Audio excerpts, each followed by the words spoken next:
कभी किसी क्षण उठी थी एक बेचैनी, जगी थी दिल में एक खुशी की लहर, लाई थी कुछ आनंद की घड़ियां, और उन्हीं घड़ियों को मैंने कहीं कैद रखा और फिर सोचा कि मुक्त करूं, तो कैद खाना था मेरा डायरी और मुक्ति थी यह वीडियो। आज से करीब 1 साल पहले मैंने ईयरली इस साल की डायरी का शुरुआत किया था। उसी दरमियान कुछ महत्वपूर्ण लेसन्स के इस साल के जो मैंने अपने अंदर डालने का प्रयास किया, उसको पालन करने का प्रयास किया, उसको अपने फर्स्ट पेज पर नोट किया ताकि बार बार उससे मुलाकात हो सके, बार बार उससे दोस्ती बना रहे, एक गहरी नाता जुड़ जाए। तो उन्हीं मैं रिश्ते नाते को उस लेसन्स कह लें, सीख कह लें, कुछ चंद लाइनों के माध्यम से, शब्दों के माध्यम से बताना चाहता हूँ। तो अभी आप वीडियो में देख पा रहे होंगे, वो मेरी डायरी का फर्स्ट पेज है जहाँ पर मैं लेसन्स लिखा हूँ। तो पहला है शब्द सेल्फ। सेल्फ ये अपने आप में एक वर्ड जो है कि सीख है, जिसके ऊपर पूरा धर्म, जितने भी दुनिया के धर्म हैं, इसी के अगल बगल इर्द गिर्द भ्रमण करते हैं। जितनी भी बड़ी से बड़ी शिक्षा है वो इसी शब्द के इर्द गिर्द नाचती रहती है। ठीक, तो ये शब्द मुझे बहुत इंस्पायर करता है हर वक्त। ऑब्जर्वेशन दूसरा शब्द है, ये भी मुझे बहुत ज़बरदस्त शब्द लगा और पिछले साल से मैंने तो करीब 1 साल से इस शब्द पर ही मैंने अपना एक वीडियो सीरीज खड़ा किया था। एक नहीं बल्कि 3 वीडियो सीरीज, जो कि भोजपुरी, हिंदी, इंग्लिश तीनों भाषाओं में था। उसमें मैंने ज़बरदस्त काम किया, चीज़ों को अवलोकन करना, देखकर उससे सीखना, कुछ उनसे पता लगाना, बहुत मज़ा आता है भाई, बहुत। तो ये शब्द बहुत इंस्पायर किया मुझे।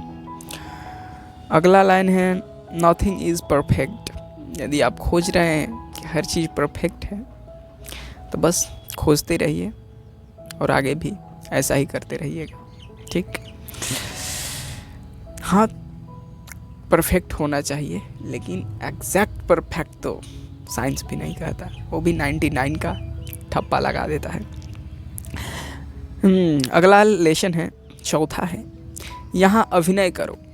हाँ, ओनली एक्टिंग। दुनिया जो है एक कला का, एक नाटक का मंच है, तो यहाँ पर नाटक ही करना पड़ेगा, एक्टिंग ही करना पड़ेगा, अभिनय ही करना पड़ेगा। ठीक ना? तो अगर साधारण शब्दों में कहूँ तो एक्टर बनिए, बी एन एक्टर। ठीक, यू हैव लिमिटेड टाइम। ये ऐसा लाइन है, मतलब आपको इसको सुनने के बाद दिल दहल जाना चाहिए। क्यों कह रहा हूँ कि लिमिटेड टाइम? लिमिटेड टाइम का मतलब ये भी नहीं कि आपके पास 60 साल, 80 साल, 120 साल है। ठीक ना? नहीं, हमें लगता है कि ये ऐसा चीज़ है टाइम, ये हम लोगों का, मनुष्यों का या किसी भी चीज़ का ले ले, ये ऐसा रिचार्ज प्लान है, कब ख़त्म हो जाएगा इसका मैसेज पहले से नहीं आता है कि मैसेज आएगा कि आपका रिचार्ज ख़त्म होने वाला है, रिचार्ज कृपया करा लीजिए। इसका तो दोबारा रिचार्ज भी नहीं होता है, बस 1 टाइम रिचार्ज होता है। ठीक, तो कोई नहीं जानता कि अगला 5 मिनट या 5 सेकंड में ही क्या होने वाला है। तो आपके पास आपका अगला 5 सेकंड आपका है भी नहीं, ये आप नहीं जानते। ठीक ना? तो लिमिटेड टाइम है, यूटिलाइज कीजिए अच्छे से। There is no boundary of best. अच्छाई की कोई सीमा नहीं होती। ठीक ना? बेहतर चीज़ों की कोई सीमा नहीं होती। आप बेहतरीन से बेहतरीन कुछ उपलब्धि पा लेते हैं तो उसके भी आगे कुछ बेहतरीन रहता है। ठीक ना? तो यही कहूँगा, उस बेहतरीन की तलाश में एक लंबी दौड़ में लगे रहिए, मज़ा आएगा बहुत, ठीक ना। एक से बढ़कर एक चीज़ उस ये तो नहीं कहूँगा कि डेस्टिनेशन उस लक्ष्य तक पहुँच कर मिलेगी। हो सकता है कि रास्ते में आपको बहुत चीज़ें मिल जाए जो कि वो लक्ष्य जहाँ पर मंजिल पहुँचा है वहाँ पर वो न मिलती, ठीक ना। बहुत चीज़ें रास्ते में ही मिल जाती है मुकाम से पहले ही, ठीक ना। उसको भी पहचानना पड़ता है। कितने हम लोगों का अक्सर ये क्या मनोदशा है, मतलब माइंडसेट बैठा रहता है कि हम लोग एकदम वहाँ पीक पर जाकर खुशी को तलाशते हैं, जबकि असली खुशी जर्नी में होनी चाहिए। आनंद असली जर्नी में लेना चाहिए, ना डेस्टिनी। अगला है संगति पर ही सब कुछ निर्भर करता है, ठीक ना। अगर मैं ये कहूँ कि आप अभी जो दिखाई पड़ रहे हैं इस समय आप हैं, वो आप पिछली संगतियों के ही नतीजा है। तो इसमें कोई दो राही, कोई गलती नहीं मैं कर रहा हूँ। और मैं क्योंकि जानता हूँ कि जो मैं अभी भी मैं आपके समक्ष दिखाई दे रहा हूँ, ये भी मैं कहीं ना कहीं मैं अपनी पिछली संगतियों के या फिर वर्तमान में मेरे साथ जो जिन लोगों, व्यक्ति, वस्तु के साथ मेरी संगति रही है उसका नतीजा है। तो ये कहना गलत नहीं कि आप भी अपने संगति का ही आप आउटपुट है, रिजल्ट है अभी जो आप दिखाई दे रहे हैं। तो उस पर सब कुछ निर्भर करता है, मैं तो यही कहूँगा। तो इसलिए उस पर थोड़ा गौर कीजिएगा, ठीक है ना, जांचते परखते रहिएगा। अगला है learn to run before the finish line. ये चीज़ें बहुत, ये लाइन मुझे बहुत कई बार इंस्पायर की है। बहुत मज़ा आता है इसको जब मैं पढ़ता हूँ, अपने आप में इसको अप्लाई करने का प्रयास करता हूँ कि learn to run before the finish line. हम लोग फिनिश लाइन के इधर कभी कभी क्या होता है कि फिनिश लाइन एक ड्रॉ आती है, तो हमें क्या होता है कि हम लोग कभी कभी भूल जाते हैं कि कभी कभी हम रेस में भी शामिल हैं। तो बार बार हमें फिनिश लाइन को याद करना पड़ता है कि एक फिनिश लाइन है, अगर उसके पहले तक नहीं दौड़ते रहेंगे तो हम इधर ही छूट जाएंगे। कैसे कहूँ कि मतलब कि अभी मान लीजिए एग्जाम्पल से मैं समझाता हूँ कि एग्ज़ाम, मान लीजिए किसी हम लोग एग्ज़ाम की तैयारी कर रहे हैं, तो एग्ज़ाम का एक डेट होता है कि इस डेट को एग्ज़ाम होने वाला है। तो कोई बच्चा है क्या कि एग्ज़ाम से पहले एकदम ज़बरदस्त पढ़ाई कर रहा है, एक कह रहा है कि नहीं मैं एग्ज़ाम के बाद पढ़ूँगा। तो यहाँ पर वही अर्थ मैं बताने का प्रयास कर रहा हूँ कि अब फिनिश लाइन के बाद दौड़ने का कोई महत्व नहीं रह जाएगा। जो दौड़ना है इधर दौड़ लो, हो सके तो कुछ काम लायक उपलब्धि पा लो। यही लाइन बहुत मज़ेदार लाइन मुझे लगती है, ठीक ना। हर लाइन मज़ेदार है, ठीक, देखते रहिए बस। Be ready for worst and next move. हमेशा तैयार रहें बुरी से बुरी स्थिति के लिए और अगले चाल के लिए कि आगे हमें क्या करना है, ठीक ना। सिंपल है। अगला है internet is a gold mine for a student. एक विद्यार्थी के लिए अगर कहा जाए तो इंटरनेट कभी कभी हम लोग कहते हैं कि ये गलत है, थोड़ा ख़राब है भी, लेकिन देखा जाए एक दूसरी तरफ तो ये एक मतलब सोने का खदान भी है, ठीक ना। चाहो तो जितना चाहो उतना यहाँ से सोना तुम निकाल सकते हो, बशर्ते थोड़ा सा मेहनत करना पड़ेगा। तो खदान में जाएंगे तो कुदाल उदाल चलाना ही पड़ेगा भाई, सोना को निकालने के लिए, उसको खोदने के लिए, तो वो तो करना ही पड़ेगा, ठीक ना। तो पहुँचिए, ठीक ना, अच्छे से इस्तेमाल कीजिए उसका। अगला है थोड़ा सा ये कम्युनिकेशन स्किल में आपका हेल्प कर सकता है जी, बहुत मज़ेदार चीज़ है। Replace your I with we. जहाँ पर मैं बकरी की तरह लगाए रहते हैं, उसको थोड़ा बदलिए। किस चीज़ से? हमसे। कहिए कि मैं ये किया आज, मैंने किया नहीं, हमने ये किया। हाँ, देखो कितना मस्त लग रहा है सुनने में, लग रहा है कि बेचारा अकेले नहीं किया, ज़रूर इसके संगी साथी, इसके सहयोगी रहे इसके साथ इस काम को पूरा करने में। तो वो एक ऐसा फील देता है जब हम, मैं के जगह पर हम बोलते हों, तो बेचारा क्रेडिट और लोगों को भी दे रहा है जो इसके साथ है, ठीक ना। तो ये एक अच्छा लगता है मुझे कि मैं के जगह पर हम का प्रयोग किया जाए, ठीक ना। तो एक अपने आप में बहुत अच्छा अर्थ व्यक्त करता है, ठीक। ये अच्छा लगा मुझे। अगला है questioning is the key of new journey. ये तो सभी जानते हैं कि हर चीज़ की शुरुआत एक प्रश्न से ही होती है, और हर नई चीज़ जब भी सीखेंगे, नई चीज़ सीखने जाएंगे, वहाँ पर यही जो दरवाज़ा है आपको उसमें दाखिला दिलाएगा। क्वेश्चनिंग, प्रश्न करते रहिए, आप नए नए रास्तों को, नए नए मंजिलों को पहुँचते रहेंगे। ठीक, अगला है love the diversity and different and uniqueness. विविधता को, मतलब कुल मिलाकर कहा जाए कि विविधता से प्रेम कीजिए। मतलब डाइवर्सिटी लाइए, मज़ा आता है। जैसा हमारा देश है, एक बार स्पीच में भी मैंने बोला था कि इंडिया पर बोलना था, क्या किसी चीज़ पर बोलना ही था। इसी कोई डाइवर्सिटी होना चाहिए हर चीज़ में, अच्छा लगता है। जैसे कि देख लो, हमारे इंडिया में ही सारे धर्मों के लोग रहते हैं, डाइवर्स कल्चर है, हर कोई हर धर्म के बारे में थोड़ा थोड़ा जान लेता है। और किसी ऐसे देश में चल जाओ जहाँ पर केवल लोग सिख ही हैं, तो वो लोग क्या जानेंगे हिंदू के बारे में, मुस्लिम के बारे में, बौद्ध के बारे में, जैन के बारे में, कहाँ से जान पाएंगे, नहीं ना। वेदर को ले ले, वेदर के हिसाब से भी इंडिया हमारा जो कंट्री है वो भी ठीक ठाक है। हर वेदर का हम लोग आनंद ले पाते हैं। अब जाओ वहाँ पर नॉर्थ पोल पर जाओ, नॉर्वे में हमेशा 12 महीना क्या बर्फ़ में दबे रहिएगा। तो डाइवर्सिटी एक अच्छा चीज़ है, अच्छा अनुभव, अलग अलग तरीके के विचार लाने में, अलग अलग तरीके के अनुभव, एक्सपीरियंस बटोरने में बहुत मदद करता है। इंडिया मतलब काफ़ी अच्छा इस मामले में है, डाइवर्सिटी के मामले में। खान पान, बोल विचार, पहनावा को ले लें, या फिर जोग्राफिकल स्ट्रक्चर ले लें, ज़मीनों का बनावट, ढांचों का, पहाड़, पठार, नदी, सागर तट, सब कुछ है, मज़ा आता है, ठीक ना, अगर घूमेंगे तो ये डाइवर्सिटी का आनंद लीजिए भैया। अगला है unless you have not courage to take a small step you can't go forward. हाँ, ये हमारे साथ बहुत कई बार अक्सर होता है कि हम लोग सोचते हैं कि एक ही बार में बड़ा सा छलांग लगा दे, एक ही बार छलांग लगाकर the richest person of the world, the richest person of the India, state, village बन जाएंगे। तो ऐसा कुछ नहीं होता है। उसके लिए छोटे छोटे छोटे छोटे छोटे छोटे कदम बढ़ाने पड़ते हैं, तब जाकर कहीं बड़े मुकाम पर पहुंचते हैं, या एक जो मुकाम आपने बनाया था, एक लक्ष्य जो आपने बनाया था, वहाँ पर पहुँच पाते हैं।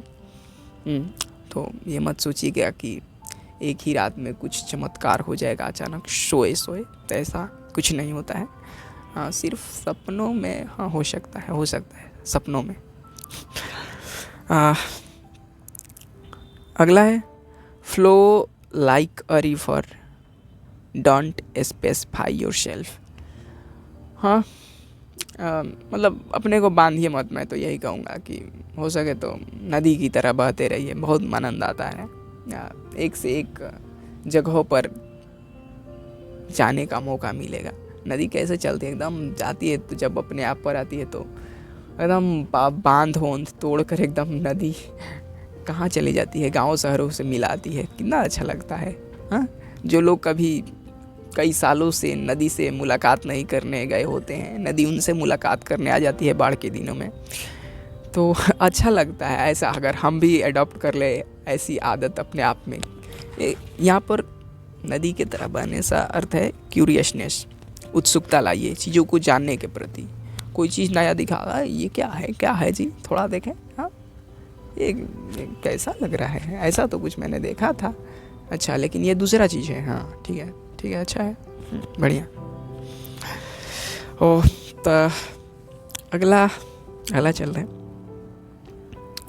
एक लिख दिया, हमको समझ में नहीं आ रहा है, don't stuck in artificial injustice. अभी ध्यान ही नहीं आ रहा है कि क्या सोच कर लिखा था, लेकिन अच्छा लिखा था, कुछ उस समय बड़ा अच्छा विचार आया था इससे संबंधित। अगला है कि कहानियों को केवल लिखने से ज़्यादा महत्वपूर्ण होता है कि पहले उसे जिया जाए और उसके बाद लिखा जाए, ठीक ना। तो ऐसा करने का प्रयास कीजिए कि कभी कभी होता है कि लोग हम कहानियों को जीते नहीं हैं, एकदम लिखना ही शुरू कर देते हैं। और कितने लोग ऐसे होते हैं केवल जीते रहते हैं, उसको लिखते नहीं हैं। तो दोनों चीज़ें नहीं करना है, ठीक ना। एक चीज़ नहीं करना है, दोनों चीज़ों को करना है, दोनों को अप्लाई करना है। जीवन में कहानियों को जीते भी रहिए और लिखते भी रहिए, मज़ा आएगा। आगे की कहानियों को एक नया रूप देने के लिए, या फिर कहानियों की अगली सिरा को रिलीज़ करने के लिए, ठीक ना, बहुत मज़ा आएगा। अगला है solution of every problem is, बता सकते हैं क्या हो सकता है किसी चीज़ का, हर समस्या का समाधान क्या हो सकता है? बताइए बताइए बताइए। इजी है, बहुत इजी है, बस सोचिए भैया, सोचिए क्या हो सकता है। अरे सोचिए, यही तो है, यही है। हर समस्या का समाधान सोचने में है। थिंक, जस्ट थिंक, ठीक ना। सोचिए और खोजते रहिए, मिल जाएगा। Think and search. हाँ, थिंक से सर्च पे जाइए, सर्च से थिंक पर आ जाइए। अगला है कि इंजॉय प्लूरालिटी। हाँ, प्लूरालिटी, भीड़ के साथ हमेशा लोग ऐसे तो कहा जाता है, मैं भी प्रेफर करता हूँ कि अकेले रहकर बहुत कुछ अचीव किया जा सकता है। अक्सर बड़ी बड़ी मुकाम या कुछ अच्छा उपलब्धि अकेले रहकर ही, आत्मावलोकन करके ही मिलता है। लेकिन अगर एक भीड़ का हिस्सा ना बना जाए, और भीड़ का मतलब कि कई लोगों का एक गुट में ना शामिल हो जाए, तो वहाँ पर भी हम कई चीज़ें मिस कर देते हैं, कई चीज़ें हम खो देते हैं। तो वो एक चीज़ हमेशा के लिए आपको ना खले, इसलिए मैं ये भी कहूँगा कि हमेशा कभी समूह में भी बैठा कीजिए, और वहाँ से बहुत चीज़ें सीखने के मिलेगी, आनंद आएगा। सबसे अच्छी चीज़ मुझे वो ये लगता है कि आप कम से कम बोर नहीं होइएगा, एकदम हंसी खुशी में खेलते कूदते रहिएगा अपने जीवन में, अच्छा लगेगा। हाँ, नहीं, अगर डाइवर्स कल्चर है, डाइवर्सिटी थिंकिंग में है, सोच को लेकर, तो अलग अलग तरीके के सोच विचार वाले दोस्त होंगे, तो उसमें मतलब बड़ा अच्छा मदद मिलता है कि कोई थोड़ा उसका विचार ले लिया, कोई थोड़ा उसका विचार ले लिया, तो एक अच्छा सा एक क्या कहें मिक्सचर कुछ बन जाता है, दालमोट जैसा। अगला है जस्ट लिसन। मज़ा आएगा, बहुत जीवन में मज़ा आएगा अगर इसको अडॉप्ट कर लिए। जस्ट लिसन, सुनते रहिए, ठीक है ना, और सुनकर परखते भी रहिए कि कौन सुनकर रखने लायक है और कौन बस यूँ सुनकर जाने भी लायक है, ठीक ना। बड़ा एक सुन रहा था, काका हाथीरस करके कवि है, कल की एक उनसे कोई दर्शक ने उनसे क्वेश्चन पूछा कि काका जी भगवान ने मुंह एक क्यों दिया है, कान दो क्यों दिया है? तो काका हाथीरस बोले कि मुंह के लिए तो मैं नहीं कुछ बोल सकता, क्योंकि मुंह एक है, काफ़ी है बोलने के लिए, लेकिन हाँ कान के बारे में ये बता सकता हूँ कि दो क्यों दिए हैं। तो बताया कि कान इसलिए शायद दो दिए भगवान कि ताकि हर चीज़ें मैं अपने पास ना रखें, एक से सुने और एक से निकालते जाइए। जो ज़रूरी है इस तरह बंद कर लीजिए और उसको रोक लीजिए, ठीक ना। जो काम लायक नहीं है इधर से जाने दीजिए, इधर से निकालने दीजिए, ठीक। तो वो एक चीज़ अच्छा लगा। खैर बहुत पहले लिख दिया था ये, कल सुना कभी सम्मेलन था तो सुन रहा था इसी तरह। जस्ट लिसन, मतलब एक हाँ लिसन से आया एक विचार, ये भी मतलब कई अभी कुछ दिन पहले आचार्य प्रशांत का एक स्पीच सुना था, तो उसमें भी वो बता रहे थे कि एक उनका दर्शक कह रहा था उनसे कि आचार्य जी सुनना जीवन में बहुत महत्वपूर्ण है, हमने बहुत लेट ये समझा, बहुत देर समझा। तो आचार्य जी बता रहे थे, बोले कि हाँ तुम तो बोल रहे हो कि सुनना बहुत महत्वपूर्ण है, लेकिन ये भी बात लोग सुने तब ना। हाँ, लोग तो ये भी बात सुनने को रेडी नहीं है, वो मतलब अपने ही कहने पर एकदम तुले हुए हैं कि सुनाने पर ही तुले हुए हैं। तो उस दिन मुझे बहुत मज़ा आया, ठीक ना। तो ये है लिसन, बहुत आनंद आता है, खासकर मैं तो एंजॉय करता हूँ। सर्च लाइक एन एंट, मतलब चींटी देखते हो कैसे किसी चीज़ को कैसे तलाशती है भाई, ज़बरदस्त तरीक़े से। अब गुड़ मीठा कहीं पर रखिए ना, अजीब तरीके से मतलब खोजती है, मतलब तो उस तरह का मतलब लॉजिक डेवलप कीजिए, ठीक ना। ऐसे चींटी को तो हमेशा मेहनत के हिसाब से आंका जाता है, मैं कहता हूँ कि नहीं, उसके अंदर मतलब शार्पनेस भी होती है अलग तरीके की, गजब तरीके की, मतलब कहीं पर भी रखिए आप ढूंढ ही लेती है, ठीक। Be like it and know the importance of present, ठीक ना। हमेशा लोग कहते हैं कि पास्ट के बारे में मत सोचिए, फ्यूचर के बारे में सोचिए, लेकिन कुछ ऊंचे ओहदे के लोगों ने कहा है कि दोनों के बारे में ही मत सोचिए। ये मत बुझिए कि आप फ्यूचर के बारे में सोच रहे हैं तो आप बहुत अलग किस्म के व्यक्ति हैं, बहुत चालाक हैं, बहुत बुद्धिमान हैं। पास्ट के बारे में नहीं सोचना है तो फ्यूचर के बारे में भी नहीं सोचना है, दोनों ही बेकार है, ठीक ना। प्रेजेंट को खुलकर जिए का अच्छे तरीके से जिए, ठीक ना। बस पास्ट फ्यूचर सब बेहतर हो जाएगा, उसके लिए कोई अलग से प्लानिंग, अलग से तैयारी नहीं करनी होती है, ठीक ना। बस प्रेजेंट को अच्छा बनाते जाइए, दोनों तरफ अच्छा बनेगा, ठीक। थोड़ी जगह खाली भी रखनी होती है आज का लास्ट। हाँ, हर चीज़ को भरा ही नहीं जाता, दिमाग को पूरा भर ही मत लो, पहले से एकदम पूरा भर लिए हैं कि अब कोई उससे बेहतर मिल भी गया तो जगह नहीं है। होता क्या था, मैं अभी याद आया कि ये चीज़ को जब मैंने लिखा, यही सोच कर लिखा था कि हम लोग बचपन में कभी कभी जाते थे आम के बगीचे में, तो वहाँ पर क्या होता था कि आंधी आती थी तो जाते थे लोग हम बगीचे में, तो वहाँ से आम बीनने। तो पहले जाते थे तो बहुत सारा आम उधर से बीन कर चलते, बहुत अंदर चले जाते बगीचे में, तो पूरा झोला वोला अपना टी शर्ट है उसको भी पलट कर उसमें भी आम भर लिए हैं, उधर से चले हुए पूरा कच्चा कच्चा आम भर लिए थे। हम रास्ते में आए, देखे किसी पेड़ के पास आंधी से गिरा है 2-4 पका आम बड़ा बड़ा, अब जगह है ही नहीं। अब कई बार क्या होता था, अब कच्चा आम को फिर फेंको, निकालो, फिर उसको भरो, ये बड़ा दिक्कत होता था। इस चक्कर में कितना लड़का मतलब जिसको इच्छा होता पका आम लेने को तो लेता, उसको फेंक कर कांचा वाला को, नहीं तो लोग कितने भी इसी तरह चले जाते। तो मैंने सोचा कि खाली जगह भी थोड़ी रहनी चाहिए, सेकेंडरी मेमोरी को थोड़ा अपना खाली भी रखिए, ठीक ना।